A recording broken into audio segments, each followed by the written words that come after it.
The meeting of the Higher Education Conference Committee to order. Today we'll be taking a deep dive into the state grant parameter adjustments made in the House and the Senate and in the governor's proposals. Like yesterday, this will be an opportunity for members to ask questions and for considering the differences between proposals, and we'll have members of the audience also take part in this as well. We'll begin with a high-level comparison of the state grant proposals from the governor, the House and Senate. The spreadsheet in your packets show the parameter changes in each proposal, the cost savings associated with each, and the impact to the North Star Promise program. So, Ms. Birch, would you please walk us through the spreadsheet? Thank you, Mr. Chair. Members, there are 3 spreadsheets included in your packets that I'll spend a few minutes orienting you to set the stage for the discussion of the state grant program. All 3 start with Higher Education Conference Committee comparison, impact of state grant parameter changes in the upper left-hand corner. And then they go on to say either state grant program, state grant awards, or North Star Promise program. Like Senator Fateh mentioned, these spreadsheets compare the governor's recommendations in columns A through C, House position without rationing in columns D through F, House position with rationing in columns G through I, and Senate position in columns J through L regarding state grant parameter changes, outlining how those changes impact state grant program spending, average state grant award amounts, and North Star Promise program spending. I'll start with the state grant program and North Star Promise program spreadsheets. Those would be pages 1 and 3 of 3, since they follow identical formats. Lines 1 through 4 show available resources for each program. We have the base appropriations from the February forecast on line 2, the incremental change in appropriations included in each proposal on line 3, and the carry forward balance on line 4. For the 26-27 biennium, each proposal has different available resources for the state grant program, but the same available resources for the North Star Promise program at $105,804,000. Lines 6 through 23 show projected spending for each program. Line 7 is the projected spending based on the state grant parameters currently in statute. So for the 26-27 biennium, without making further changes to the parameters or applying rationing procedures, state grant program spending would be $689,198,000, and North Star Promise spending would be $72,682,000 per biennium. Starting on line 9, you can see how much the parameter changes included in each proposal are projected to decrease state grant spending and increase North Star Promise spending. The impacts of each individual parameter change contributing to the overall impacts are shown on lines 10 through 18. And we will kind of spend more time on those in more detail coming soon. The Office of Higher Education also modeled rationing for the governor's proposal for fiscal year 2026. And the House proposal requires rationing to balance the state grant program. And the rationing procedures and their associated impacts are shown on lines 20 through 23. On line 25 of each spreadsheet, the net balances are the total revenues minus total expenses after proposed appropriation increases, parameter changes, and rationing are taken into account. So at the end of the 26-27 biennium, the governor's recommendations leave the state grant program with a positive $29,836,000 balance and North Star Promise with a negative $27,347,000 balance. The House position without rationing leaves the state grant with a negative $60,758,000 and North Star Promise with positive $11,653,000. The House position with rationing leaves the state grant program with a positive $994,000 and North Star Promise with a negative $1,585,000. And the Senate position leaves the state grant program with a positive $3,623,000 and the North Star Promise with a positive $13,019,000. The Senate position also provides extended availability for the state grant appropriation and suspends surplus procedures through fiscal year 2029. So the Office of Higher Education would be able to carry forward that $3.6 million balance forward into the next biennium. And positive balances for North Star Promise remaining for any of the proposals would carry forward in the North Star Promise special revenue account. State grant appropriation changes, parameter changes, and rationing also impact the size of student awards, which is summarized on that third spreadsheet, which is page 2 of 3. I just want to note up front that these amounts are in dollars rather than thousands of dollars, like most of the spreadsheets that come before you. So we are not awarding students $6 million in average awards. Line 1 shows the average state grant award amounts for each of the 4 proposals after appropriation increases, parameter changes, and rationing are taken into account. Line 2 is the projected average award amount based on the state grant parameters that are currently in statute. So without making further changes to the parameters or applying rationing procedures, the average state grant awards would total $7,823 between the 2 years of the 26-27 biennium. Starting on line 4, you can see how much each proposal is projected to decrease the average state grant award to come back to the totals on line 1. So for the 26-27 biennium, the governor's recommendations are projected to decrease the average award by $1,807 or 23%. The House position decreases it by $1,254 or 16% without rationing, and $1,800 or 23% with it. And the Senate position decreases it by $787 or 10%. Lines 5 through 15 break down the average award reductions further by dependency status and institution type, shown in terms of percentages. And I think that covers the walkthrough of the spreadsheets, Mr. Chair, and I'm happy to answer any questions. Thank you so much. Representative Coulter. Thank you, Mr. Chair. I know we're going to get into the details later, but looking at line 17 of the impact of state grant parameter changes to state grant program spreadsheet, I'm a little confused as to why there are different numbers for the governor's and the Senate proposals. Could you explain that? Ms. Bursch. Thank you, Mr. Chair. Representative Coulter, yes. So the way that different parameter changes included in each proposal interact with each other changes the total amounts. So that just means that like the specific combination of parameter changes included in the governor's proposal impacts the reductions associated with the change in application deadline as compared to the Senate position. Thank you. Thank you, Representative. We'll now do a detailed walkthrough of each specific parameter change noted in today's agenda. For each item, I'll ask nonpartisan staff to describe the position of each, the House, the Senate, and the governor. We will then go to the House co-chairs and the agency to speak about each proposal. And finally, we'll have representatives from the private colleges, the U of M, and Min-State to comment. So first up is the tuition and fee cap proposed by the House on R1, and I'll pass it off to Mr. Hopkins to describe that. Mr. Chair and members, so this provision is a House-only provision that you can find on R1 of the side-by-side. It's on line 2.19 to 2.28 of the House bill. And this is in rider language for the state grant program, so this would only apply for the coming biennium. It wouldn't be a permanent change. And what this does is it creates a tuition and fee cap for all four-year programs under the state grant program. So regardless of whether they are private or public, all four-year programs are affected by this.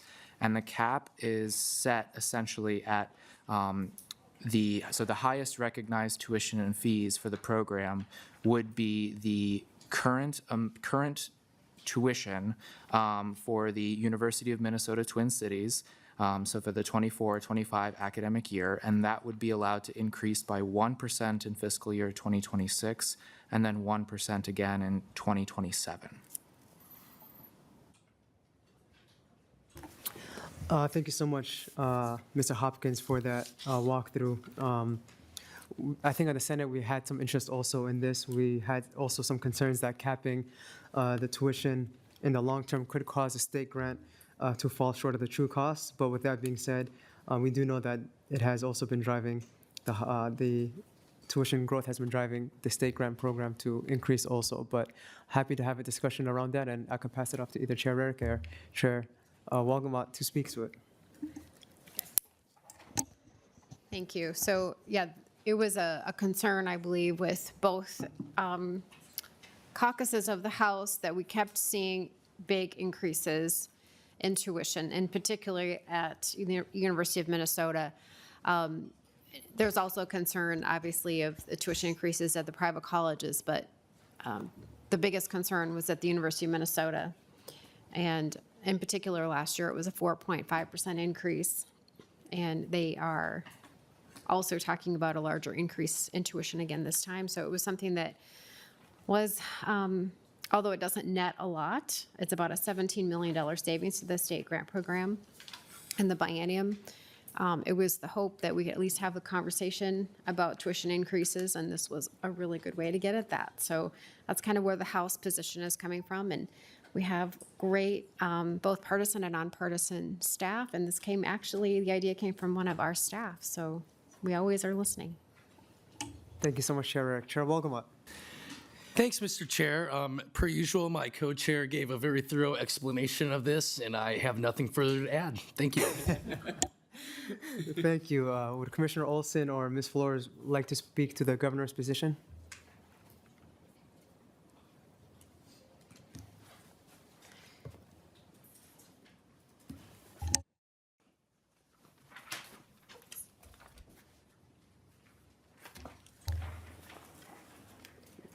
Welcome. Please introduce yourself for the record, and you may begin.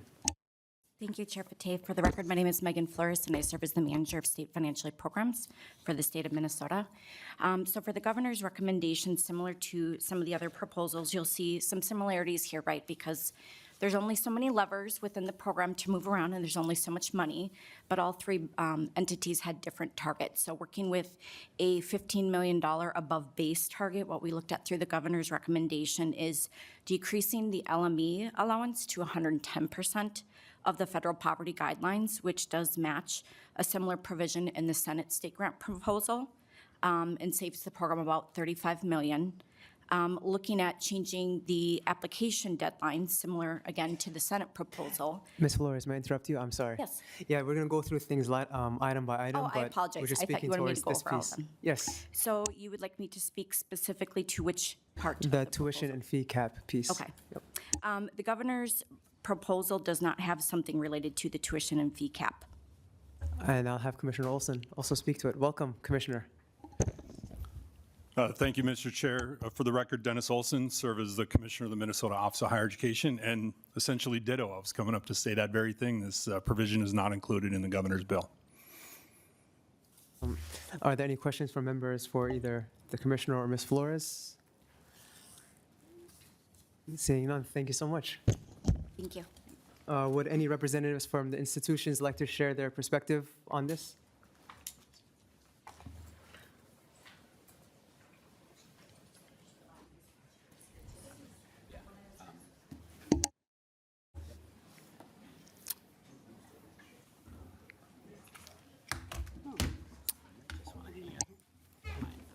Welcome. Please introduce yourselves for the record, and you may begin. Thank you, Mr. Chair and members. For the record, my name is Meredith Fergus. I am the financial aid analyst for the Office of Undergraduate Education at the University of Minnesota Twin Cities. Thank you, Chair and members. For the record, my name is Nate Peterson. I serve as the Executive Director of Student Finance at the University of Minnesota Twin Cities. Great. With regards to the tuition and fee cap, Mr. Chair, we understand the desire to control tuition increases at the University of Minnesota and at all colleges across the state. However, given the uncertain financial context we are in and the absence of other workable alternatives to reducing tuition and fees for all students, We do feel that the tuition and fee cap seems punitive, especially when it's limited to reductions in state grant for the 13,000 Minnesota state grant recipients at the University of Minnesota. Instead of rather addressing the full cost of education for those low-income students, we are essentially reducing the awards and passing that cost that is not covered under a tuition and fee cap to the students themselves without providing additional resources for those students. And so we do not like the tuition and fee cap. We would rather see other parameters used. In addition, we do want to just sense that it does almost send a message that low-income students should not enroll at the University of Minnesota, specifically the University of Minnesota Twin Cities in particular. And that seems sad, given that we have more than 12,000 Pell Grant recipients at our system as well.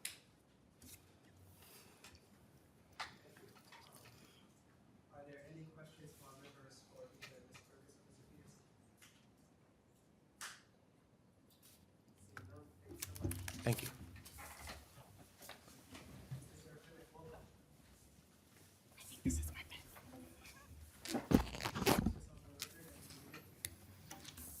Chair Fateh and members of the committee, my name is Paul Sirkvanek. I'm with the Minnesota Private College Council. I want to join in the remarks that our colleagues from the U of M made. All of them apply to private colleges as well. I want to tell you about tuition at private colleges. We set our tuition every year long before the state decides the amounts of state grants. And for the last 10 years, our net tuition has been flat. In 2013-14, the net tuition after all aid was $14,858. And in the 22-23 academic year, it was $14,690. Our institution's fastest growing part of their budget is their own institutional aid that they provide students. And they are doing things on the cost side to reduce costs to also hold down tuition for all students. So I want you to be aware that we are highly sensitive to tuition concerns. When you cap tuition for students, as Meredith explained, it deters a full range of choices for students. And for some students, an institution, a nonprofit institution is the best fit. If the grant program doesn't recognize a realistic amount of tuition, it deters that option for students who might be best served at one of our institutions. So we would hope you would not adopt this provision. Thank you, Mr. Sirkvanek. Senator Putnam. Mr. Svanek, it sounded to me like you were talking about the sort of actual amount that a student pays after aid. How about the actual number of tuition? How much does that increase at the private colleges every year? Mr. Sirkvanek. I can tell you the percentage for our schools across the system. In this year, it is 3.8% across our 18 institutions. Thank you. Any questions from members? Seeing none, thank you, Mr. Chair Fateh, just to be clear for everybody, I think people understand this. That's the tuition price before aid is increasing 3.8%. That does not mean every student will see a 3.8% tuition increase. It will depend on their aid package. Thank you, Mr. Sirkvanek. Are there any other members from the audience that would like to speak to this parameter?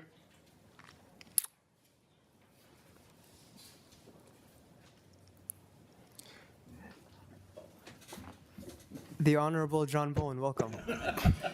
Every time. Dishonorable marker.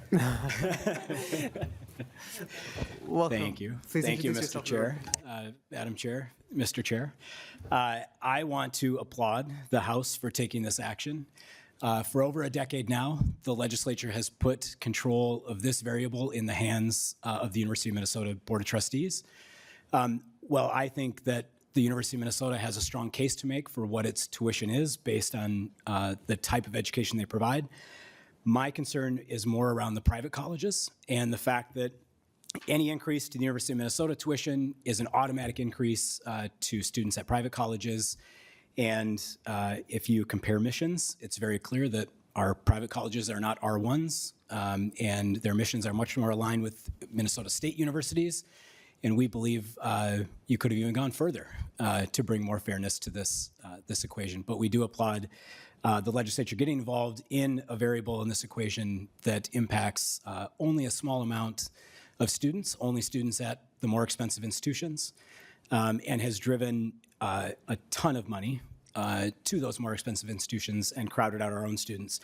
As an example, or some background, in 2013, this tuition and fee cap was $10,000. It was not set at a specific tuition level.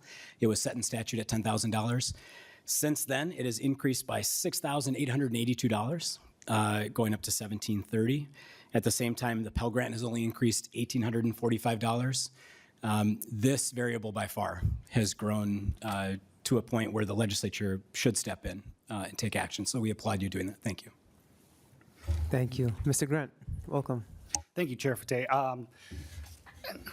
I teach communication and I teach conflict management, and I tell my students all the time as we talk about what people fight about, they're not surprised to learn that finances and money are among the number one and number two things that married couples routinely fight about. And I tell them the single worst time to fight about money is when you're broke, and yet that tends to be when conversations about how we spend our resources tend to take front stage. So MSCF is also supportive of this cap. Much like Jonathan's comments, we think we could have gone farther. I shared with the Senate earlier in session that I have had these conversations. And let me preface this by saying I think Minnesota is incredibly fortunate to have such a robust and diverse higher education landscape. And I desperately want to live in a world in which everybody gets to go to the institution that fits them best.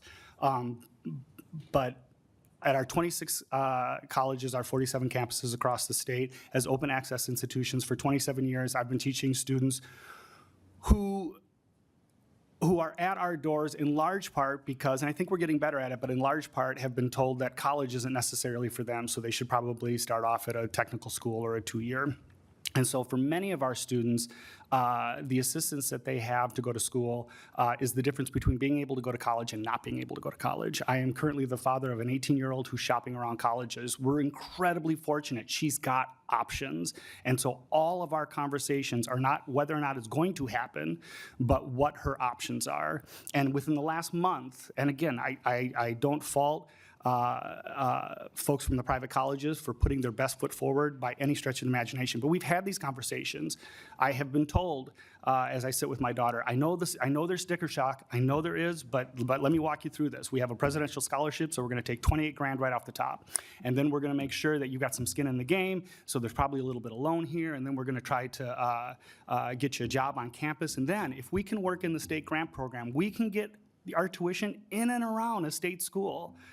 And at that point, I mean, why wouldn't you? And now I'm the first to admit, that sets me off a little bit. I get a little territorial for our 4-year university brethren. The mere assumption that if you can get private college tuition in and around a state school, then the decision is an obvious one. I would argue it simply isn't.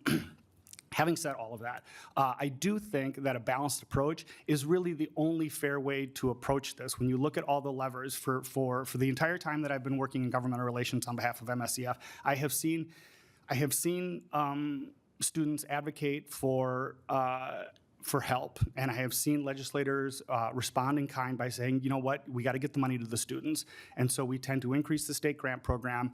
If the state grant program gets more, by definition, the other players tend to get less. In response to getting less, they tend to raise tuition, and that is exactly the high aid, high tuition model that is really poorly serving many of our students. I think when you look at all the levers of the state grant program, it's almost impossible to address the need right now without addressing the key driver in this, and that is tuition costs. So I applaud the House for a creative approach.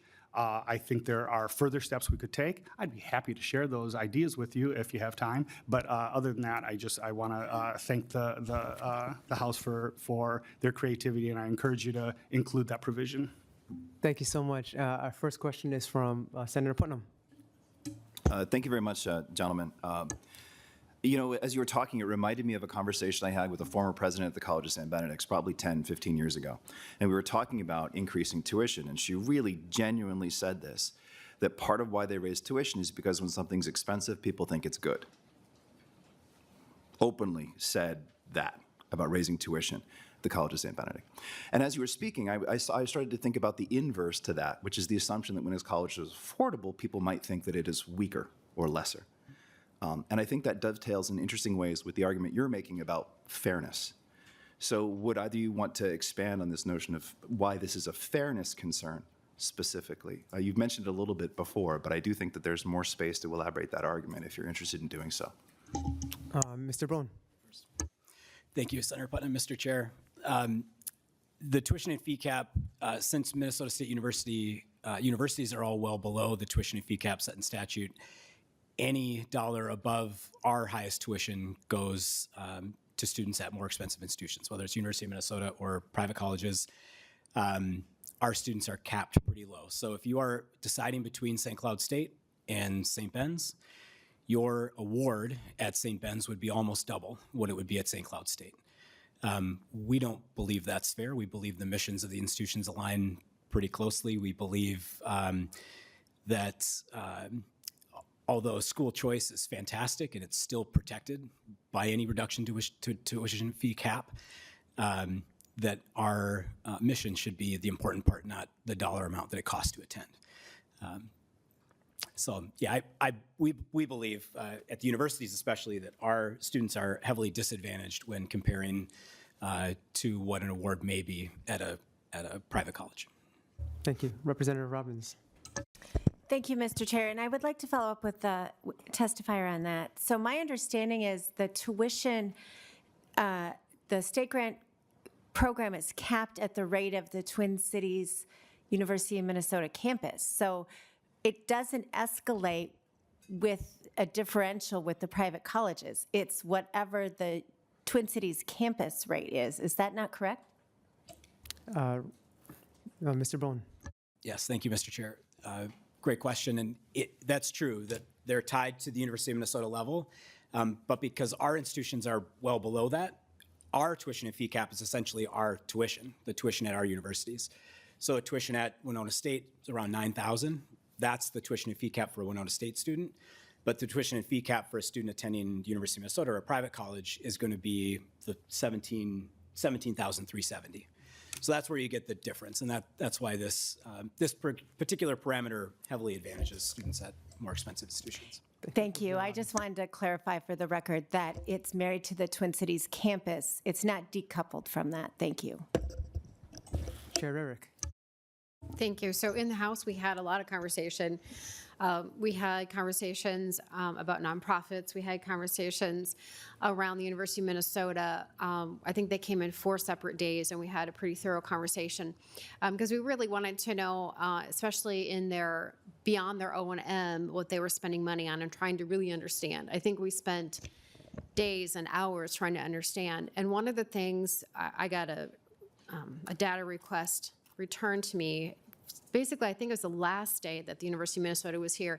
And why it's pertinent to this is because I asked for the top 100 salaried people at the University of Minnesota. It was quite enlightening. Now, in fairness to them, some of them were,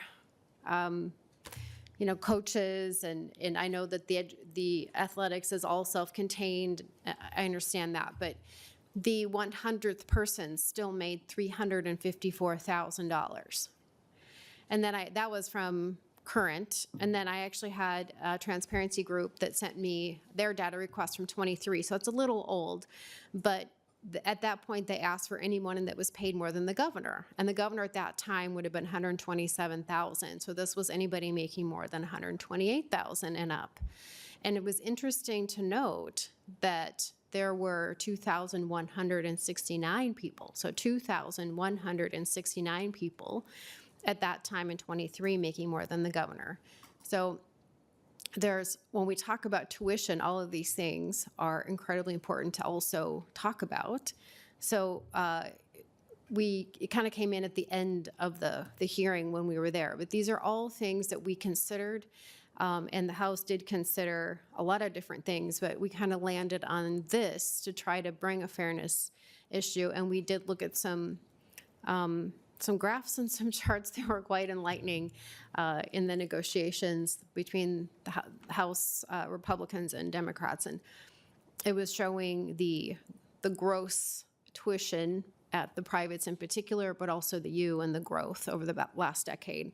And that was rather enlightening. But I appreciate what you had to say. It was, there is a fair, in my view, there is a fairness issue, as you just stated. So I just want to kind of point that out, that at least for myself, I'll say, as a lawmaker, I continually being frustrated with tuition increases on the backs of students and families, particularly at the University of Minnesota. And so this is in response to that, because we have very little control over that. So this is one attempt and literally a pleading to them, please stop doing this. So now you've heard what I had to say. Thank you. Thank you, Chair Eric. Would you like to comment, or should I pass it to Senator Putnam? It's an interesting moment between you guys. Thank you, Mr. Chair. I wanted to second Chair Eric's points and say that administrative bloat is a huge problem in higher education, a very expensive problem as well. But it's also a problem in the private colleges where you have presidents making $800,000 a year. And one thing I think is fascinating about your list of 100 people at the University of Minnesota, the president of St. Cloud State is probably number 95 on that list. So it's different in the Minnesota state system than it is at the University of Minnesota, and I just want to take a moment to highlight that as well. Thank you, Senator Putnam. Representative Coulter. Thank you, Mr. Chair. I always like to preface comments like these by saying that I feel like I sort of have one foot in all three different systems as an alum of a private college and of the University of Minnesota, but also as the son of a longtime Min-State educator and former MSCF member as well. But I want to really just elevate one point that Mr. Bone made, because for me, the sort of the exactitudes of this particular lever are less important than the concept of who is making the ultimate decision on the tuition level for the purpose of the state grant program. Because right now, that power essentially falls to the Board of Regents at the University of Minnesota. And they're good folks. I voted for some of them, but as a legislator, it just doesn't really, frankly, sit right with me that that's ultimately where this power is right now. And so whether it's this lever or something else, I feel like we need to have a conversation about really the legislature and the governor and the folks the elected officials who are responsible for setting this budget, reclaiming that power and making that our decision rather than the decision of the Board of Regents at the University of Minnesota. And so I think, to me, that is the real appeal to this particular measure in a very sort of general way. So just wanted to add that. Thank you so much, Representative Coulter. Are there any other questions or comments or concerns from members? Mr. Grant. Pardon, I just have one last comment. In light of enrollment growth, particularly at the two-year campuses, in large part because of the North Star Promise, putting higher education on the radar of others who probably would not have considered higher education, I do think it's fair to say that from an enrollment standpoint, all of these institutions working incredibly hard to vulture each other's students is probably not the way out of enrollment issues. I think the way out of enrollment issues is to broaden the entry, broaden the door, and invite students who otherwise would not see themselves there. Those are our students, I'll be completely honest with you. Those are the ones who disproportionately show up at two-year technical and community colleges. And I would simply argue that targeting resources at those students, the ones who also are existing with significant obstacles outside of the classroom, they may be completely on their own, they may be a parent themselves. I would simply argue that adjusting the levers that direct the funds at the students who could benefit from it the most is one of the reasons you see tuition or enrollment growth at our two-year campuses, and that's ultimately the way to continue it. It'll be the way to get them into higher education. It'll get them into their chosen educational and occupational field, and it'll ultimately address the workforce needs of Minnesota. So I just encourage that type of balanced approach, and in these times of limited resources, targeting the money at the students who could benefit it from the most, I think, is the most prudent approach. Thank you. Thank you so much, Mr. Grant, and thank you, Mr. Bone.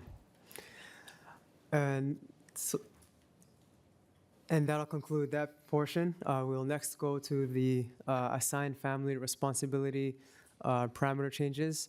Again, Mr. Hopkins, would you like to walk us through the changes between the two or the different proposals? Mr. Chair and members, so Mr. Watson will be discussing the two chambers' differing approaches to the negative student aid index, which is a big part of the differences between the two chambers regarding assigned family responsibility. But I will still speak to the assigned family responsibility, or AFR, generally. If you turn to page R48 of your side-by-side, this is section 7 of the House language. It's section 14 of the Senate language. So just for general context, the way state grant awards are calculated, you would start with the cost of attendance for the student, and you would deduct certain items, the assigned student responsibility and the assigned family responsibility. So this is something that's deducted from the cost of attendance when calculating state grant awards. So the higher an AFR is, the lower a state grant award will be. There are three main buckets of kinds of students. When you're talking about AFRs, there are dependent students, independent students with dependents, and independent students without dependents. So the main difference between the two bodies with regard to AFR generally, not including the differences regarding negative SAIs, is that on the Senate side, if you look to line 45.4, you see that for dependent students, the assigned family responsibility is increased from 79% of the parental contribution. That parental contribution is set at the federal level through the FAFSA process. So it's increased from 79% of the parental contribution to 100% of the parental contribution. So that would increase AFRs for dependent students and therefore decrease the amount of their state grant award. Thank you, Mr. Hopkins. In the Senate position, it was important for us to maintain those differential rates for independent students. We felt that in the governor's position, cutting or setting the AFR to 100% would disproportionately impact both adult learners and student parents. And so we set the AFR for dependent students to 100%. We preserved the 71% rate for independents with dependents and the 35% rate for independents without dependents. And so that's where we went. But I'd also like to pass it off to either Chair Rarick or Chair Wolgamott for the House position.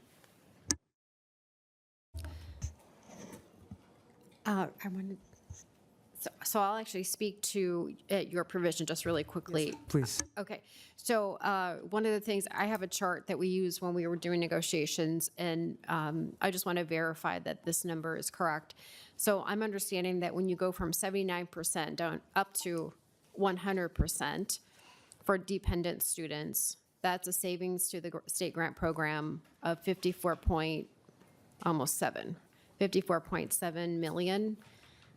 So that's how much less. So $54.7 million in the biennium would be what would be less going out to students that are considered dependent. Is that correct? I believe, but I'll pass to Ms. Bursch. Thank you, Mr. Chair. Representative Rarick, that might be the case in isolation or in combination with certain other parameter adjustments. But for the certain selection of parameter changes that are included in the Senate position, the reduction, the savings would be $52,423,000.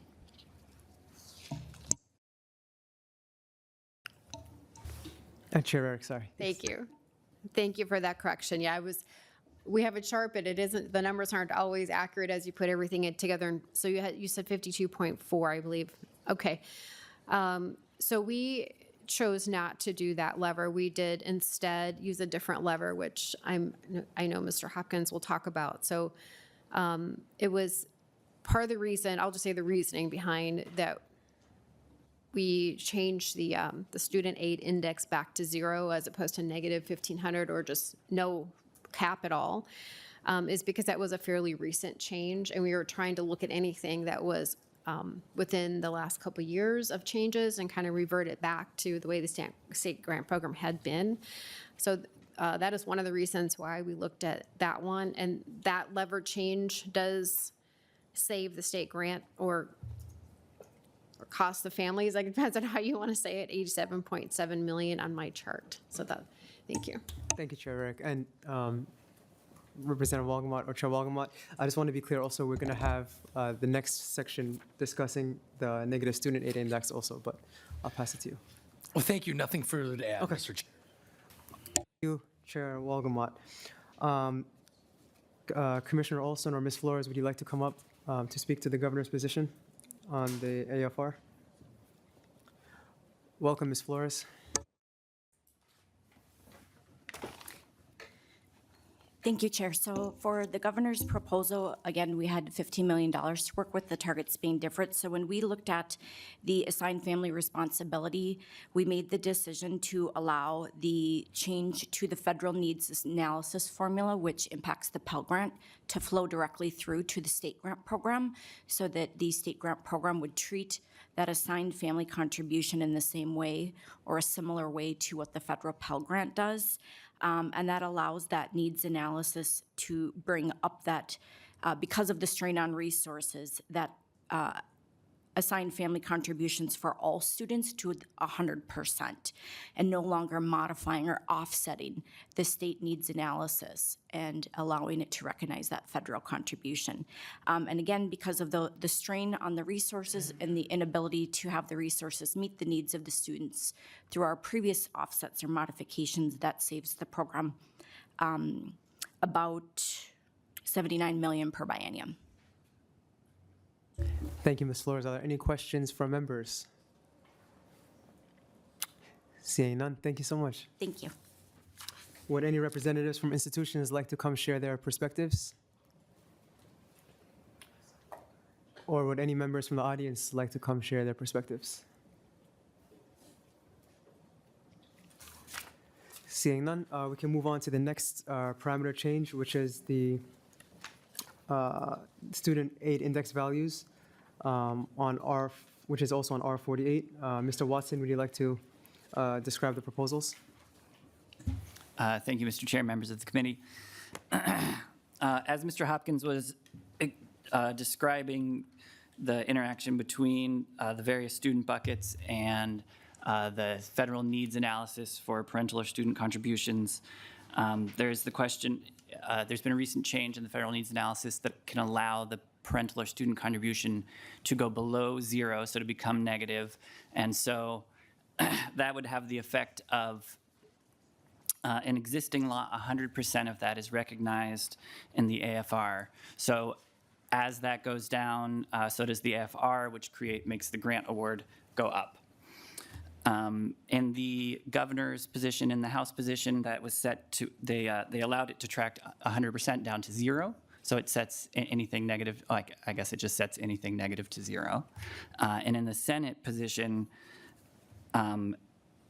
it's tracking it down to a floor of negative $1,500. So it sets that floor, which does reduce awards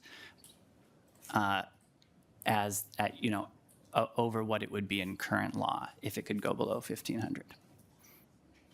Thank you. Thank you. Chair Eric. Thank you, Mr. Chair. Mr. Watson, how recent was that change to allow a negative SAI? Mr. Watson. Thank you, Mr. Chair. Chair Rarick, I'd actually like to defer to Ohi on the exact timing of when that went into effect. I know it's pretty recent. Ms. Flores, I believe the answer is FY24. Is that correct? That's correct. Okay. No, FY25. This is the first year of Oh, FY25. Thank you. Okay. That's like, it's happening right now. Yes. Okay. And it's, at least on the chart I have, and again, this is probably in isolation, but it's an $87.7 million cost to the state grant program, which is incredibly significant, considering that about 212 million a year is granted. So it's incredibly significant, this change.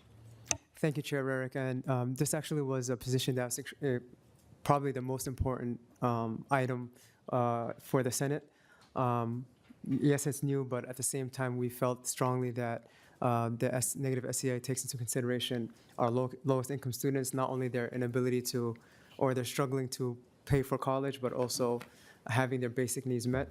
And we were trying to avoid having, putting a burden on them in this. Yes, it'll save about 87 million, but we were able to match the House in the overall state grant parameter changes. So we felt that we can still make these changes without gutting that also. But I respect your position as well. And would like to see if anyone else would like to comment before we call up other members or other audience members. Yep.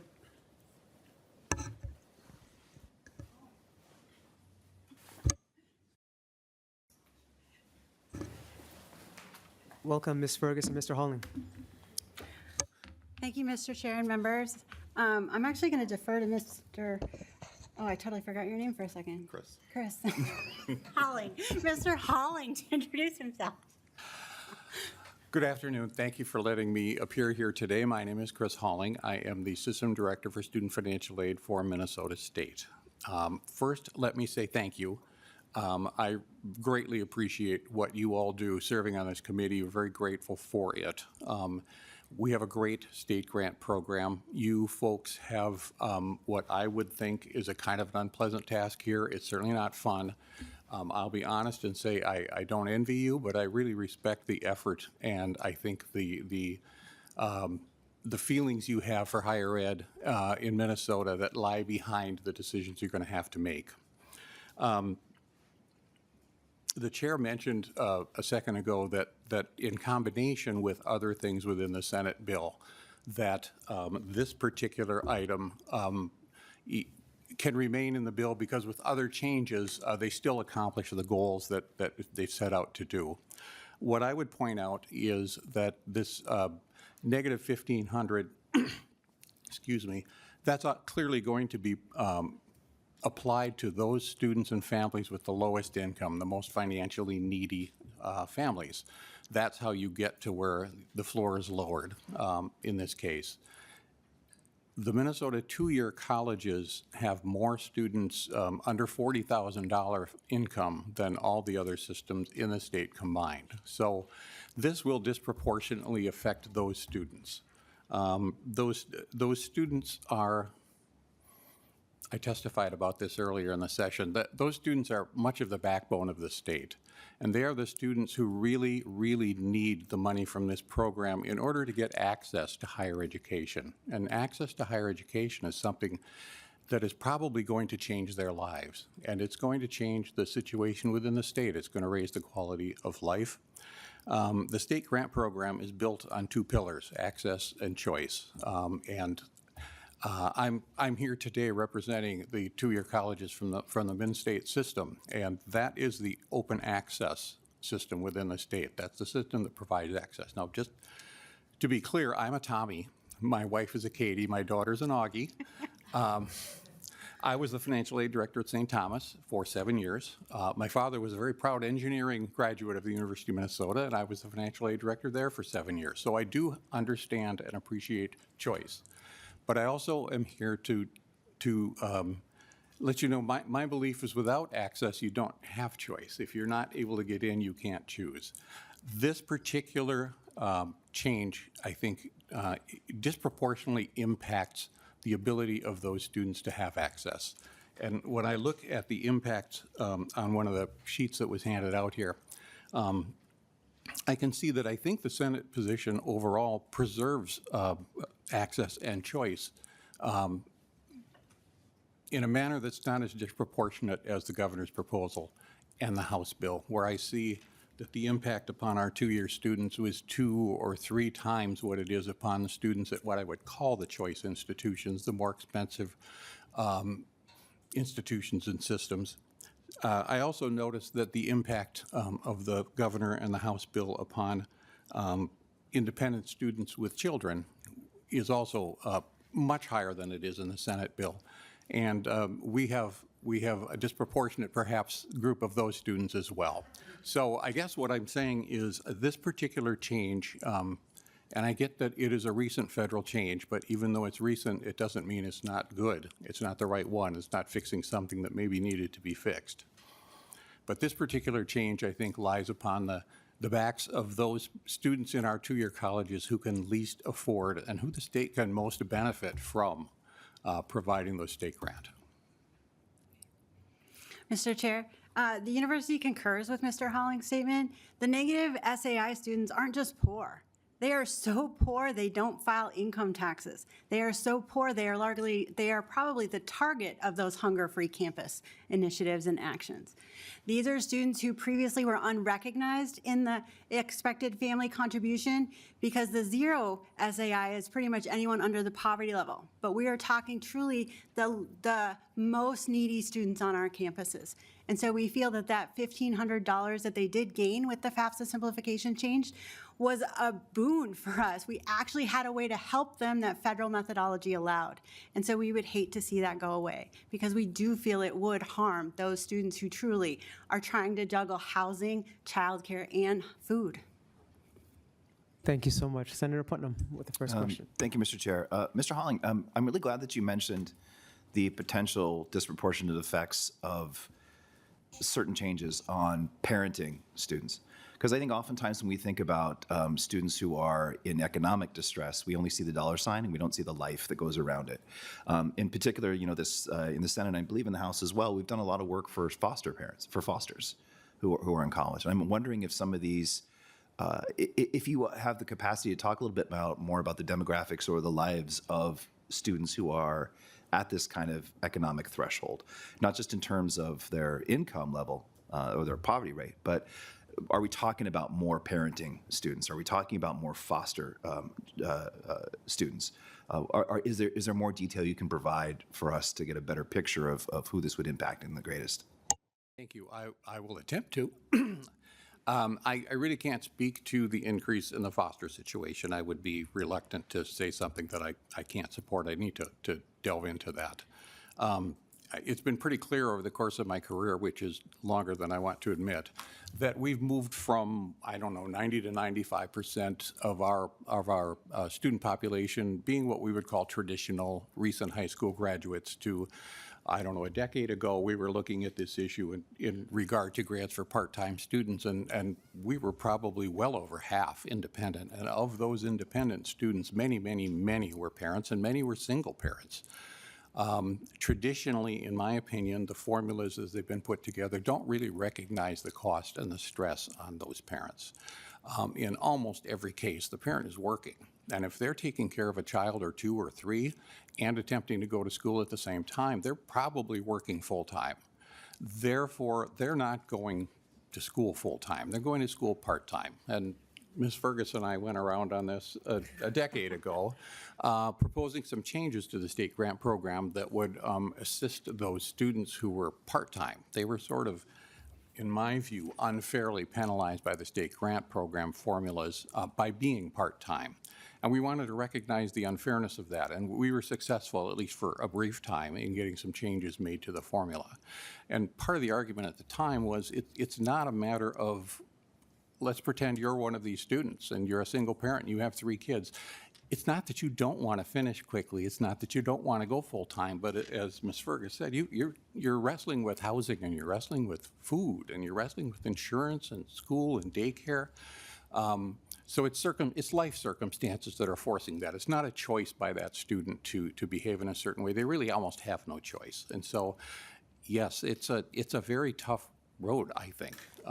Those are the kind of students that when I used to sit across from a student and try to advise them, I might get really frustrated because there's only so much that we can do within the rules, and boy, their lives are hard.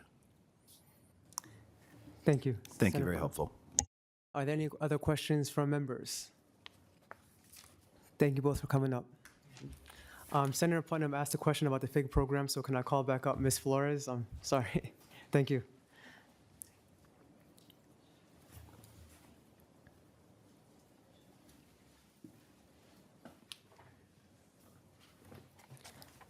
Welcome back, Ms. Flores. Thank you. Can you repeat the question for me, Senator Putnam? So Senator Putnam had a question about FIG students in the past, so I just wanted to ask a couple of things. Number one, Do Fosters tend to have SAIs below 0? So to answer the question, Senator Fateh, Senator Putnam, there are definitely FIG students receiving the Foster Independent Grant that have a negative student aid contribution. However, the foster program does not recognize the negative student aid contribution in the awarding formula because that program is awarded a little bit different, where we're awarding up to the full cost of attendance for those students in that program. Good. Sounds good. Thank you so much. Did you also want me to speak to the governor's proposal related to this particular aspect? Yes, please. Okay. Thank you, Chair Fateh. So as you know, this provision I would quantify it by saying we do also recognize the very important role that these additional state grant dollars have had on students whom likely did not have their basic needs met prior to becoming a college student. So these were unmet needs prior to becoming a college student, and becoming a college student very likely added additional stressors to their family situation. So definitely very supportive of the comments made by the other testifiers. In the governor's recommended changes for the state grant, we do have some language that allows the agency, it doesn't require it, but it allows the agency to set that minimum parent contribution or student contribution to 0 when calculating state grant awards, unless the resources are projected to exceed spending, which is the current case if you look at the current provisions and this $240 million deficit we've been talking about. When we saw that federal change to the federal needs analysis, definitely there was an opportunity for us to rethink the state grant formula as we're learning more about this first year of implementation of FAFSA simplification. We have seen a significant shift in our neediest students, both in volume in terms of how many there are, in part due to the increase in students across the board, but we've also seen a significant increase in those who are measured as the neediest students. Under the expected family contribution formula, about 35% of our state grant population was measured as the neediest student with a 0 EFC. Now under FAFSA simplification, we have about 45% of our state grant applicant pool who are measured as the neediest, who have a 0 or less student aid index, with 40% of those having the full negative 1,500. So 40% of our applicant pool now has that negative 1,500 student aid index. So this change that we're proposing, allowing us, if we do not have the resources to fund the negative component, gives us that flexibility to align the state grant with the federal Pell Grant should we need to. I will note that the federal Pell Grant award does not provide a different award dollar amount if a student has a 0 student aid index versus a negative 1,500 student aid index. They award the same dollar in the Pell Grant award. So should OHE need to enact this provision because resources are projected to exceed spending, it would then align the state grant in the same way where a student with a 0 SAI or a negative 15 SAI would get the same state grant award just as they do with the Pell Grant. I will note in some of the conversations we've had about the student contribution versus the parent contribution and the floor on that, Minnesota is the only state in the country that I'm aware of that is funding the negative SAI in a different way for their primary need-based state grant program. I think that's definitely something to be proud of, but it is also definitely something that has a cost. So since we're looking at trying to spend within available resources, like all the other levers within the program, it's something that we had to take into consideration in being good stewards of those dollars. Thank you. Chair Eric. Thank you, Mr. Chair. So to that point, if we had an $18 billion surplus again, that would have been the time to do something like this. But right now we're staring down a $6 billion deficit. And while it's lovely to do and awesome, it is draining the state grant program. So out of the $239 million, this is 88 million of that projected shortfall. It is tremendous. And again, as she just stated, that we're the only ones in the entire United States that are doing it this way. So I would just want to point that out, that I would have loved to do this if we had an $18 billion surplus and continuing to have a surplus in the future, but we're facing a $6 billion deficit. And I don't think there's anyone at the table, as far as members go, that were here when we were facing a $6.6 billion deficit. That would have been in the 11-12. So that was the November forecast was a $6.5 billion deficit. We had a much smaller general fund budget at that time. After the February forecast, it dropped down to $5.5 billion. So that is what we're facing. At least we have a little bit more revenue coming in totality, but this is, this would have been something to talk about when we had massive surpluses continuing, but there are not. They've been spent down to nothing, down to $6 billion deficit. Thank you so much for your comments, Chair Rarick, and thank you, Ms. Flores. And I appreciate you saying that also, and I know you and Chair Wolgamott had to make tough decisions as well, and you both care very deeply about our institutions and our students, and I appreciate that. I just want to highlight again that in the Senate position, we were able to achieve the same cuts while also maintaining this. This was a very important program, and Ms. Flores speaking to the needs of the students, showing that, highlighting that 40% of the group between 0 and minus 1,500 are getting the full $1,500. And I think that's life-changing. Those are important for the students that need their basic needs met, our most neediest students. And it helps not only them pay for their basic needs, but also stay in school. It helps retention rates, and them staying in school also directly helps our students. But I'll pass it to Representative Robbins as well. Go ahead. Thank you, Mr. Chair, and thank you. This has been a very helpful discussion as someone who's relatively new to this. But I do wonder if you have any data. I know we've had a discussion earlier about the ghost students and people taking advantage of this program in particular for fraud. And this is a area of concern for me. So how are you, or is anyone else here available from OHE or something to verify the eligibility to make sure that the people who are taking advantage of this are not ghost students?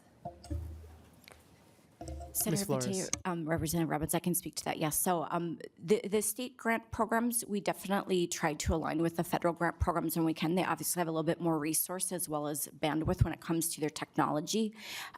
At the federal level, the federal student aid does have what is called an unusual enrollment flag. And so they are tracking, it is definitely something on our federal colleagues on their radar, where when they see repeat IP addresses, they see repeat addresses used in emails, they see an enrollment pattern where a student frequently changes their institution, they do mark a flag on that student's FAFSA, and the school is required to resolve that unusual enrollment just to do that second set of eyes to see, is there's something unusual about this student, the way they've enrolled, or something about them.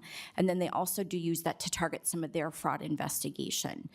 Since they're able to see students nationally and where they're showing up across the entire country, not just in Minnesota, that's definitely a benefit for us here in Minnesota, having those federal resources focused on that. So we definitely rely on that, and our institutions are obviously concerned about this. Another additional protection we provide for the stakeholders in Minnesota is we're pretty strict in our scope of state resources. You have to go to an eligible Minnesota school to get Minnesota financial aid dollars. So our grant programs are non-transportable, meaning you can only use them at Minnesota. And through the Office of Higher Education, we do maintain, as well as Minnesota State and the U of M systems, those credentialings that are required through accreditation, as well as registering with the Office of Higher Education. And so I think that kind of trifecta of looking from several different angles. We also don't allow complete online entities who don't have a physical presence in the state of Minnesota to participate in our state financial aid programs. So I think just that piece alone, I think definitely when I talk to colleagues who work with financial aid programs in other states, those couple of differences that we've made as protections really do put us in a good place.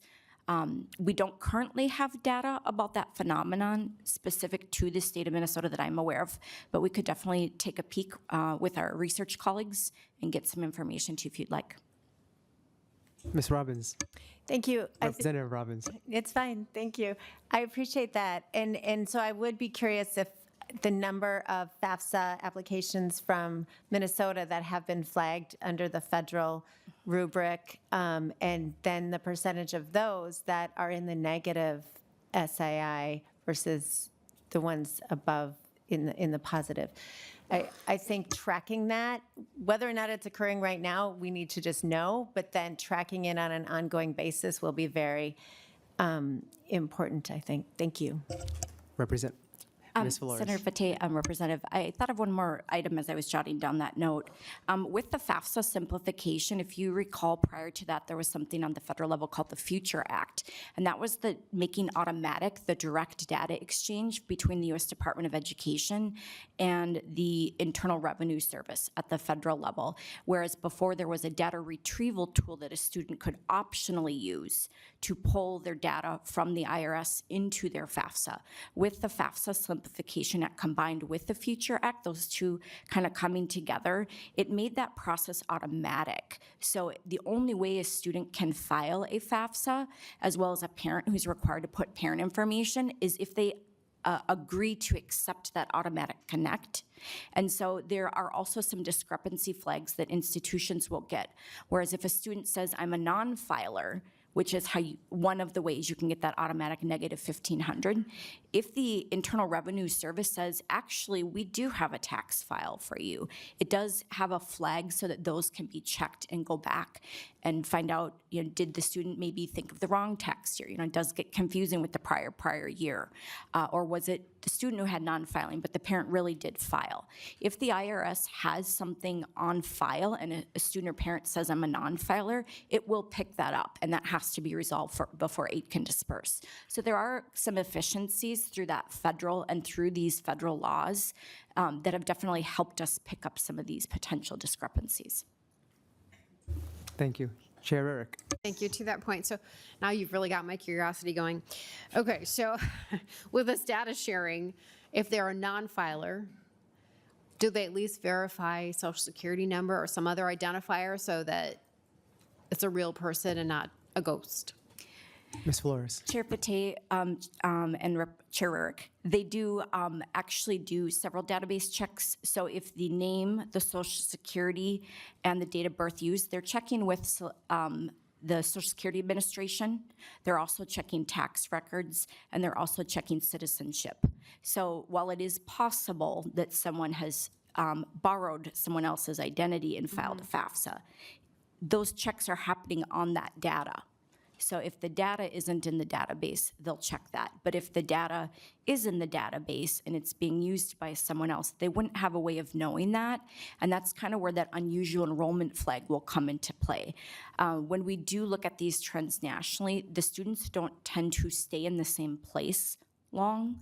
The students who unfortunately perpetuate this crime, they tend to drop quickly, so that's another flag, who had a quick drop, and then they tend to move around a lot. So those are all things at the federal level that they're tracking at an aggregate level nationally. So not just for the state of Minnesota, but looking at that student enrolling across the entire country, and they can see that data. They also are checking, like I said, IP addresses.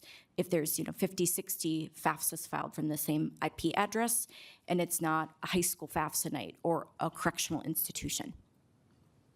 Okay, thank you. Thank you. Thank you. Are there any other questions from members? Thank you, Ms. Flores. I believe Commissioner Olson, would you like to come up, or? No? If you don't have to, you don't have to. You want to? Here's your notes. Oh. Welcome, Commissioner Olson. Senator Putnam has a line of questions for you. Thank you, Mr. Chair.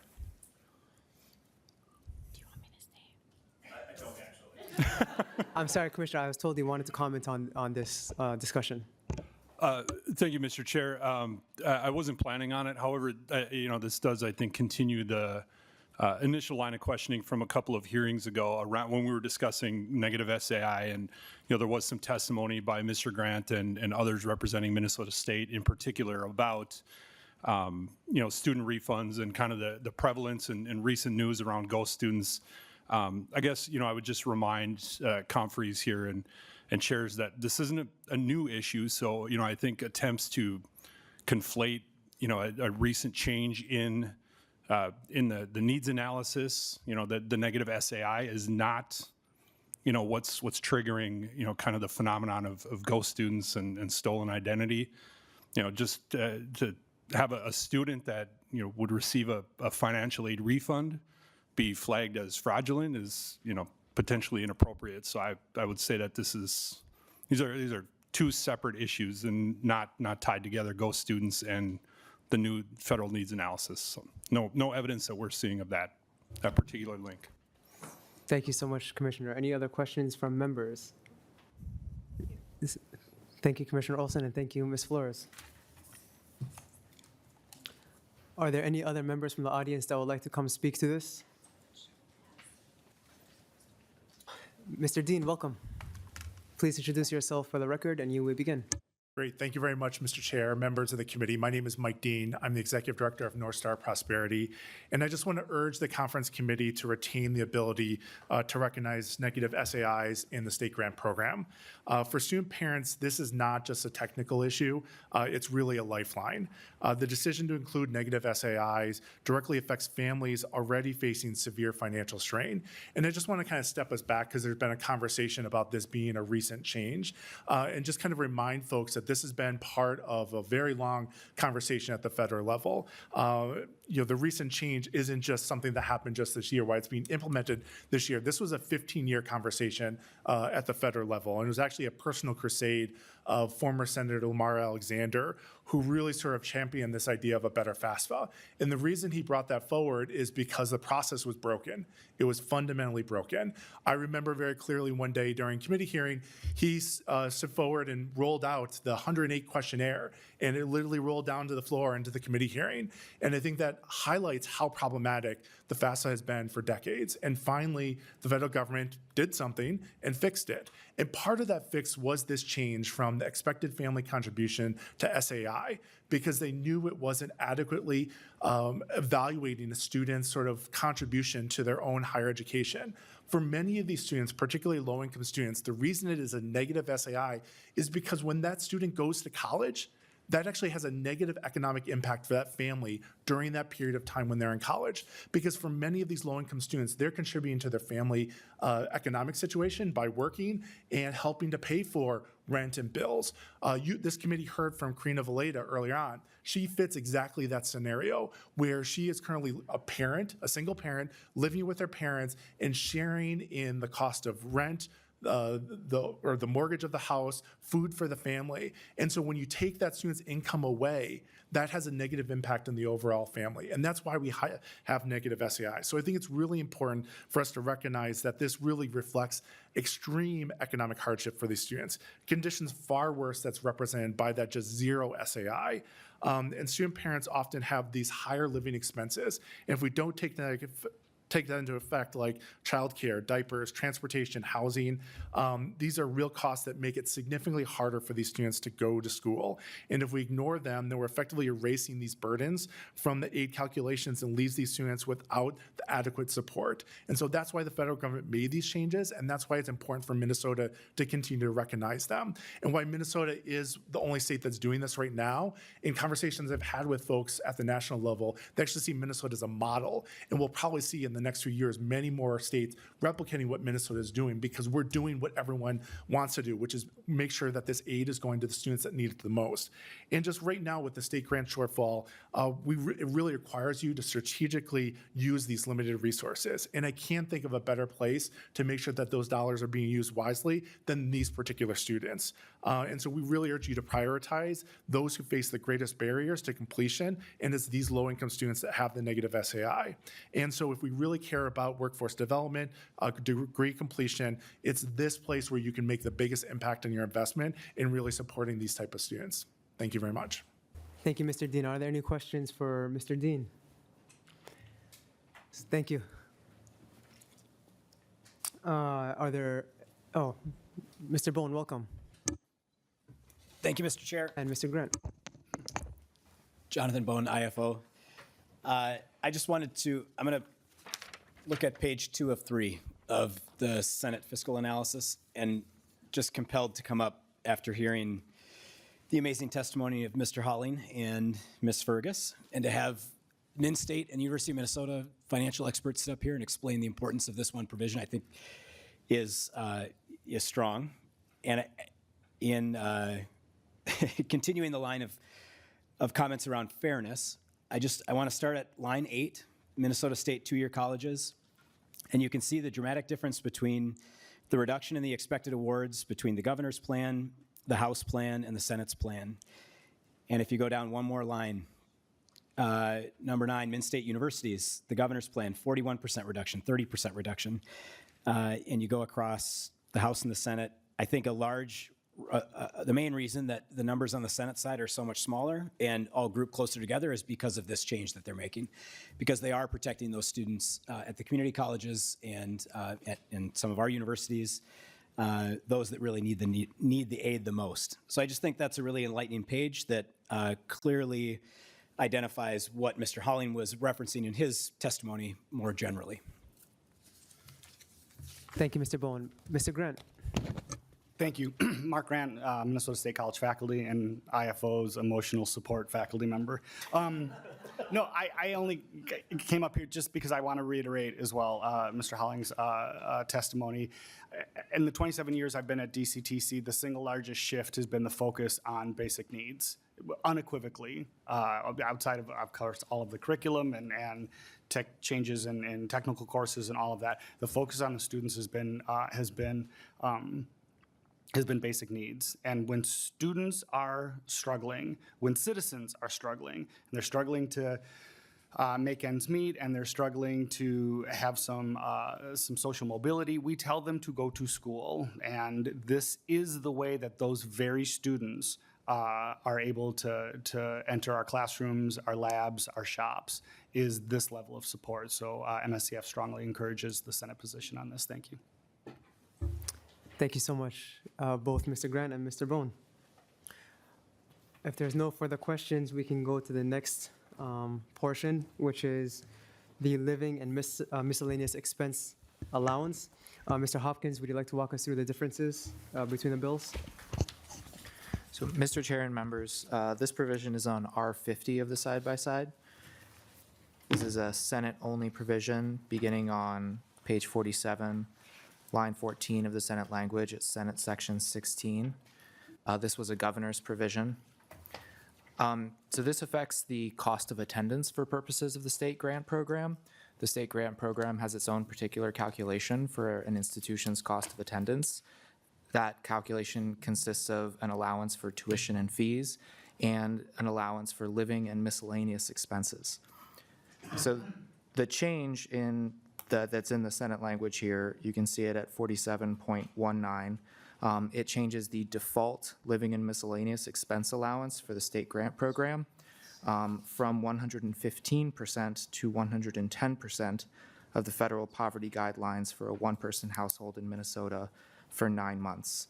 So because that has the effect of lowering the living and miscellaneous expense allowance, it lowers the cost of attendance for the state grant program, which has the effect of reducing state grant awards. Just for some context, so the default living and miscellaneous expense allowance was added by the legislature in 2015.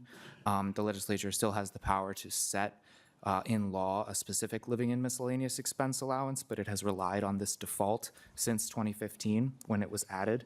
And when it was added at essentially 100% of this same calculation, and that number has gradually increased since 2015 to its current 115%. And again, the Senate provision here reduces it from 115 to 110. Thank you so much, Mr. Hopkins. And in the Senate, we had to make some difficult choices. We were proud last biennium that we were able to increase the LME from 109% to 115. But given our situation, we reduced it down to 110%, which, although tough, is still a point above where we were at last biennium. So that's where we made the decision. I can pass it to either chair to speak on the House position if you would like. Yeah. Okay. I guess in all transparency, this was something that came up in our negotiations. And again, we all talk about the tough choices that had to be made, our zero target. Our caucus was pushing for what wound up being the Senate position, but this is something that Chair Rarick felt really strongly about, and she was successful in getting that in through the negotiations. Chair Rarick. Yes, so this is something that I was very willing to look at, and mostly because it is a small amount spread across every single grant recipient. The numbers I had in front of me was if we went to 110, which is what yours does, it's a loss, or it's $176 per year less is the number that I was given. And that's the governor's position as well. And the one good thing about this is that it does spread the pain, I guess, over all of the grant recipients. So it's fair in that way. We had a zero target, and so we had really difficult decisions. You had 100 million, which doesn't sound like a lot, but in these realms, in these talks, it's a lot. In these days, it's a lot. So it was, we were looking at doing cuts and reappropriations, and so this is kind of where we had a really difficult negotiation, as you can imagine. So this is one of the things that we got stuck at, and so that's why we have $62 million still kind of a hole in the grant program. This is kind of where we got stuck. So here we are. We're going to work with you now. Thank you. Awesome. And to reiterate what Chair Rarick said, on the Senate, we did have $100 million in the first biennium and $25 million in the tails. And the House did not have that. They had zero. So they had to make a lot more difficult decisions. So thank you, Chair Rarick. Would anyone from OHE like to come up and speak to this LME parameters? Welcome back, Ms. Flores.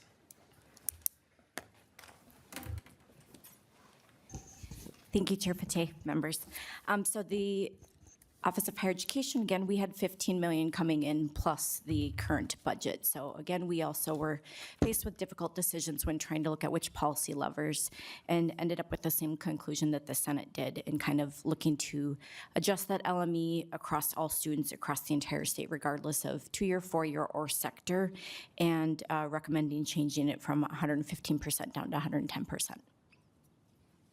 Thank you so much, Ms. Flores. Any questions? Thank you so much. Any other representatives from other institutions would like to come up to speak to this? Or any members from the audience? Seeing none, we can move on.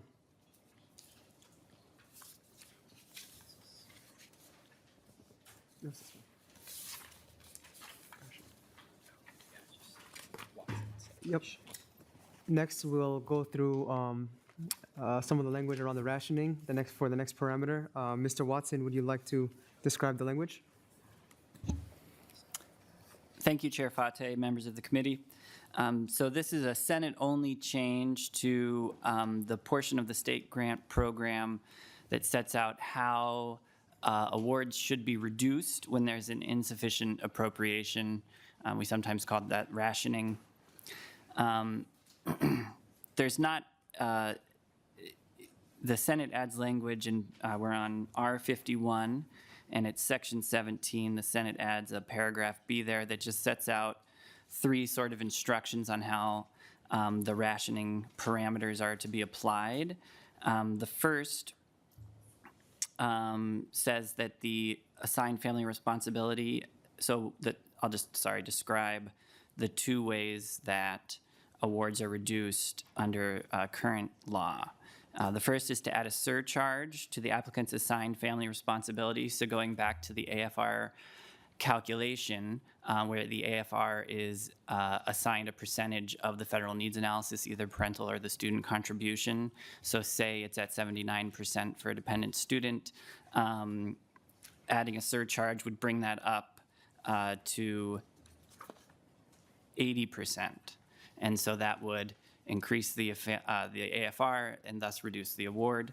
And then the second way that awards are reduced is to do a percentage increase to the assigned student responsibility, which is when Mr. Hopkins was describing how the state grants are calculated, and you take the cost of attendance and you subtract AFR, you also subtract a student responsibility, which is set in statute at, I think, 51%, 50%, sorry, of the cost. So that's just another thing that's going to be subtracted out. So you increase that assigned student responsibility to 51%, and that again is going to reduce the award. The added Senate language adds a few directions on how this is to be applied. The first is to say when adding the surcharge to the assigned family responsibility that the percentage of the federal needs analysis may exceed 100%.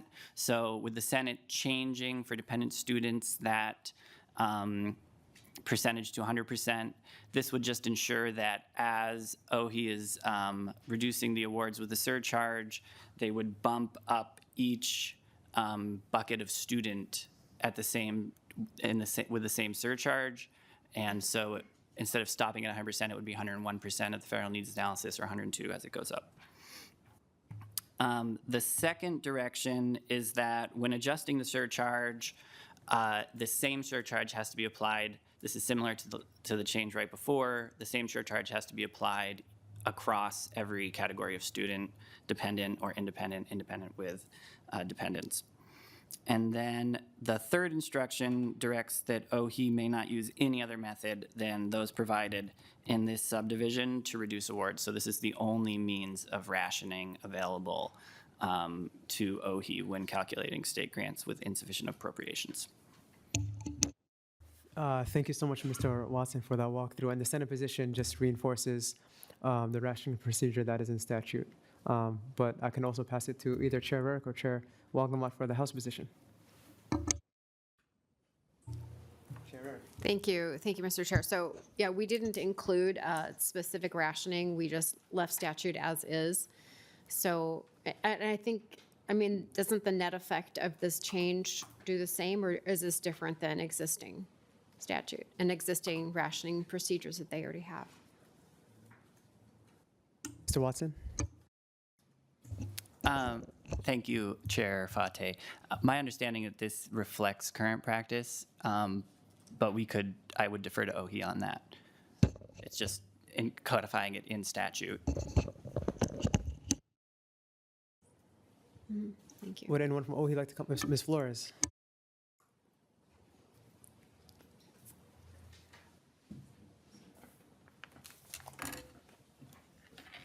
Welcome back.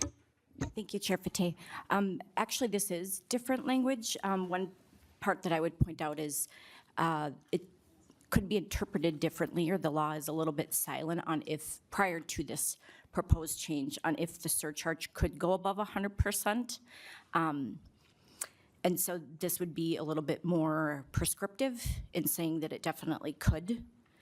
So that's one thing to note. I think the other piece is, if I'm recalling correctly, in the past, it was that the two changes had to be in relatively equal dollar amounts, and I believe this one is using an and, where it's saying that they, and also clarifying or making it more prescriptive that the bump has to be the same surcharge percent to everyone, whereas before it was an overall dollar amount impact being the same. Chair Rarick? Thank you, Mr. Chair. So yes, so when Mr. Watson was describing that, that is the same thing I had a concern about, because those three buckets are not equal. How they interplay with Pell, and there's a reason why when you know, what would seem logical in the spreadsheet where you've got a student that has children, they actually get less state grant because they get more Pell. And so I'm just, I was concerned about that too, that was the language. So thank you for pointing that out again as Mr. Watson was describing that. That kind of stuck out to me as well. Thank you. Commissioner Olson? Yeah, thank you, Mr. Chair. I guess I just have more broad comments related to flexibility. I guess first and foremost, you know, I appreciate the flexibility that's retained in both bills. Overall, just reflecting back on my testimony during our very first conference committee hearing, you know, I kind of pleaded and requested for, you know, a balanced approach, particularly with the state grant here, especially given the, you know, the uncertain federal environment and what we're potentially seeing with proposed changes to the Pell Grant. This is, to Ms. Flores' comments, a little prescriptive. So I would appreciate the ability to retain some additional flexibility, particularly when the legislature is not in session and we don't have the ability to come back to you if we do have to make adjustments midstream. So that would be my comment on behalf of the agency, is just to retain as much flexibility as we can. Chair Rarick. Thank you, Mr. Chair. So I could not agree more. We didn't touch any of the rationing parameters that you currently have. And who knows what the future will hold. Maybe we'll have an explosion again of enrollments, and maybe we'll have a huge dip. We don't know, but we're not always here. So I appreciate that comment. I have the same concern. And I would like to, at least, I'll just speak for myself, and I think that my member to my right would also agree that the House Republican would like to we would like to see you have more flexibility and not less. And I am really concerned about it being a percentage difference as opposed to a dollar amount, because those two are not equal. They're very different in those three buckets and how they interplay with each other. So I'll turn it over, though, to my other co-chair, because maybe they have a different opinion, but I'm with you 100%, Mr. Commissioner. Commissioner Olson. Chair Wolgamott. Thanks, Mr. Chair and Madam Chair. Yeah, we agree with the governor's position on this. Thank you so much. Are there any other questions from members for either Ms. Flores or the Commissioner? Seeing none, thank you both so much. Thank you. Ms. Fergus, welcome back.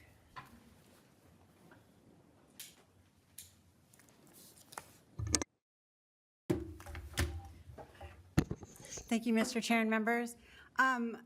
I do want to just clarify a few things about the rationing language. This language was solicited from the University of Minnesota and Minnesota State following our Senate hearing earlier this year. And it really was initiated because the Office of Higher Education indicated that the current statute lacked clarity. And so rationing has been implemented 3 times since 2000. Rationing was required in 2003 when the state grant ran a deficit, in 2010 and 11 when the state grant, when the entire nation was in a recession, and again this year. So the difference is that in 2003, OHE did not cut state grant awards. Instead, they transferred the entire appropriation from child care and work study over to the state grant program to resolve the deficit. Now, that didn't quite go over so well. So in 2009, 10, and 11, we actually, the Office of Higher Education, and I was one of the staff in charge of rationing at that time, met with the chairs, Chair Pappas and I believe Chair Rocavina at the time, and walked through the language with them and their staff to make sure we were implementing it correctly. At that time, the rationing language was interpreted to mean that this AFR surcharge was a percentage point increase. So if you had a current AFR of 0.9 for dependent students and you applied a 15 percentage point increase, it would go to 105. If for independent students without children it was 0.5, it went to 0.65. So we tried to maintain that equity that Chair Rarick mentioned that she wanted. So it wasn't necessarily a percentage increase in the sense that it was inequitable, but to make sure that the increases, that the reductions in award made by the AFR rationing language specifically were made across all groups, but were proportional to income and assets, but in conjunction with the current AFR set by the legislature. So the goal was try to preserve those legislative instructions as much as possible. The rationing language overall is meant to only take 2 actions, and really those are meant to be equitable across students. So the first is an increase to the assigned student responsibility. What that means is all students are reduced across all income levels, but the reductions are made proportional to cost. So the University of Minnesota and the privates take a larger reduction under an ASR increase, and the Minnesota 2-year colleges take the smallest reduction under an ASR increase. The second change is that AFR change, and that is to protect students who had a 0 EFC or now a 0 or negative SAI. So they take no reduction in step 2, but instead the second reduction to the AFR is made proportional to income and assets, so that a student from a family with a low SAI has a smaller reduction than a student from a family with a high SAI. So the goal was try to protect the lowest income students, make the changes in a fair and equitable manner. That said, the rationing procedure that OHE implemented this year did not follow that kind of actions that were taken in 2010 and 2011. Instead, OHE increased the AFRs to 100 for all groups. They also did ration the ASR, but because those two steps did not ration adequately because of the cap, not allowing the AFR to go above 100, OIG also took the steps to change the application deadline, which really negatively impacted low-income students who applied late or who would have started in spring term, and to defund summer term. Those two actions were outside the original intent that we perceived in 2010 and 11, which is why we felt the language would be good to clarify. That said, you have the choice to disagree with the language we gave you. You can clarify it as you see fit, but that is kind of what the impetus of the language was. And it really was for institutions as well as OIG to get on the same page with the legislature about what should be done when rationing is needed. Thank you so much. That was helpful. Are there any other questions from members? Seeing none. Seeing none, thank you so much. Are there any other members from the audience that would like to speak to this as well? Does anybody understand it? Does everyone understand is the question.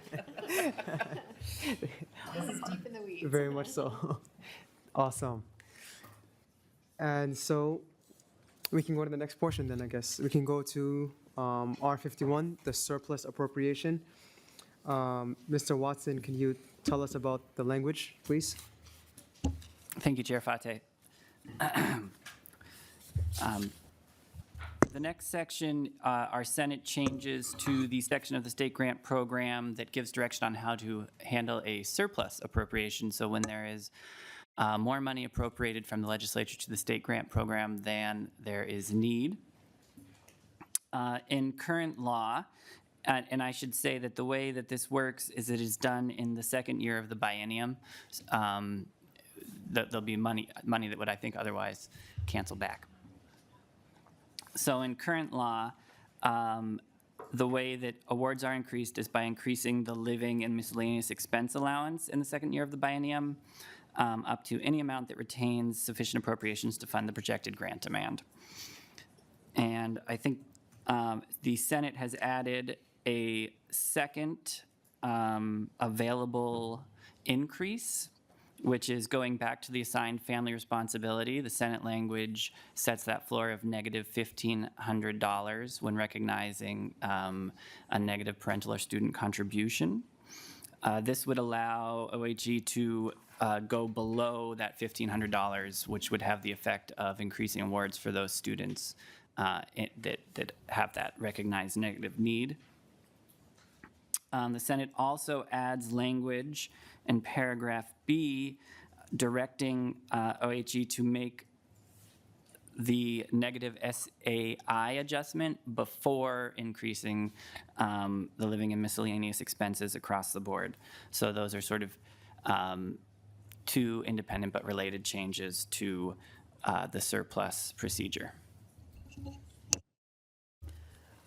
Thank you so much for that walkthrough. And on the Senate side, our intent was giving OHE the ability to both recognize the negative SAI and the LME, but with some feedback and discussions, it probably no longer does what it's intended. But I can also pass it off to the House for your positions as well. Chair, before we go to Representative Robbins first, and then Chair Wolgamott. Thank you. I just had a question for Mr. Watson. I may have misunderstood you. Where does it say that they have to do the assigned family responsibility first? Could you point that out to me again? Mr. Watson. Sure. So this is on R51, Section 18, Paragraph A on the Senate side.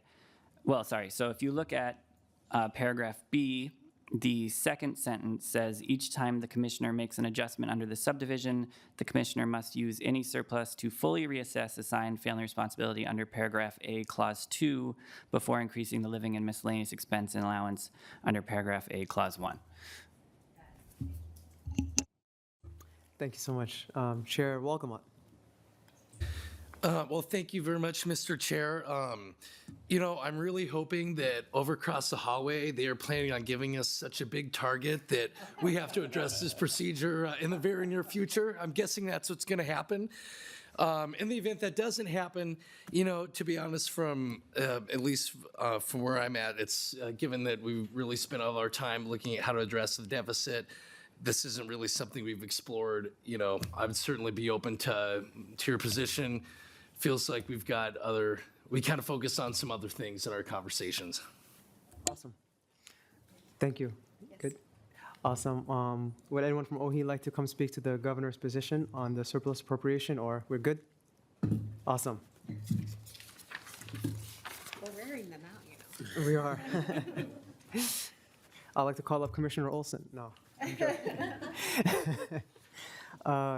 Next up, we got R52, the lifetime credit eligibility. All three proposals lower the cap from. Oh, okay. Well, the House and Senate position lowers the cap from 180 credits to 120 credits. So we both are aligned on that. Would anyone like to speak to that, or should we move on? Takers. Could we spend more time here? Yes. Yes. Would you like to go testify?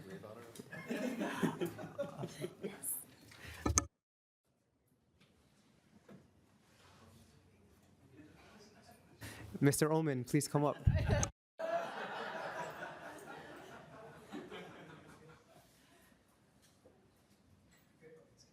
Sounds good. We'll move on to the final piece, R52, the application deadline. The Senate adopted the governor's request to move the state grant deadline up to the 30th day of the academic term. While the cost savings is relatively small, my understanding is that this will allow OHE to project total program costs earlier and prevent last-minute rationing from happening. But we also recognize that this could exclude some group of students who tend to apply for aid later as well. And I believe also Representative Coulter brought that concern to us as well. So I'm willing to listen to perspectives from our House colleagues as well. Representative Coulter. Excuse me. Thank you, Mr. Chair. Well, I've raised some concerns about this. I mean, as you said, the dollar figure savings itself is relatively minimal. And I won't use, since we're in polite company, I won't use the word that I used with Commissioner Olson when I asked him about this. But it just, my concern really isn't so much the dollar figure as just the way we're going about it. That we're sort of pulling the rug out from under students by, and then just sort of baking into the system that because they're not submitting a certain form at at 30 days after the term begins, that they're leaving money on the table that they are otherwise qualified for. And that's just one of those sort of systemic things that I just have a real problem with. And so I just really, I have some real concerns about that. And I think in particular, when we think about the students that's most likely to affect, I think those are the students that we I would venture to guess are the students who would need the most help. So I don't know if our friends from Min-State or the U of M have any thoughts on how that might affect their institutions in particular. But that's just a concern that I wanted to raise on that particular proposal. Thank you, Representative Coulter. Is anyone from the audience in general would like to come speak?